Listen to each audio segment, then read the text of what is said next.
So the original creator of this video, Lifestyle Athlete, what does he mean by unoptimal positions for athletes?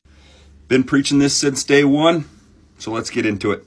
As it pertains to the Lifestyle Athlete, I agree with 90% of what he says. There's very little that I do not disagree with. In this topic, 150% agree. We just have different ways of saying it. In this case, in this instance, unoptimal positions can be summed up with one word. Two words. It's two words. And those two words are toes forward. What the hell do you mean by toes forward? Just bear with me. We're going to look at two things to show you that these unoptimal positions are not good for athletes, and that is firing patterns and the actual health of the foot. So when we sprint in a toes forward position, as we should, the proper firing pattern for our muscles is glute, hamstring, opposite QL, in that order. Let me tell you, the photo shoot was rough, but they did a really good job of making my glutes look good.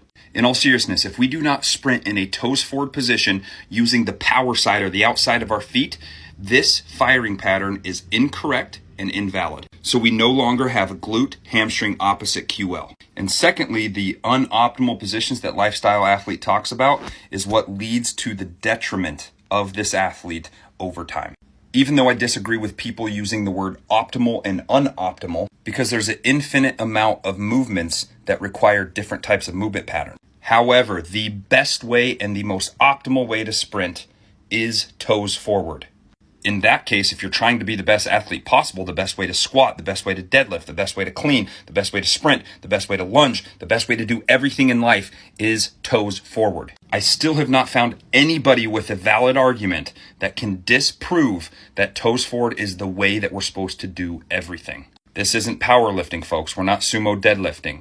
When we sprint, when we're in athletic endeavors, toes forward is the optimal way to produce and reduce force. So in this video, by having external rotation and all the weight on the inside of our foot, we are crushing and destroying the arches of our feet. Let me explain. In our feet, we have our longitudinal arch that everybody talks about and our transverse arch. Both of these play a vital role in athletics and everyday life, but the transverse arch is king.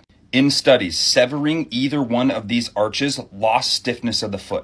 However, when severing the transverse arch, we steeply declined the actual stiffness and rigidity of the foot. So having said that, when we collapse our longitudinal arch, we have no spring. We now go into valgus with our feet, and 90% of the time we're in an externally rotated position. This exposes the components of the knee, and when we are in high velocity, high intensity work, you're bound for injury. Long story short, sprint toes forward, do everything toes forward in the gym.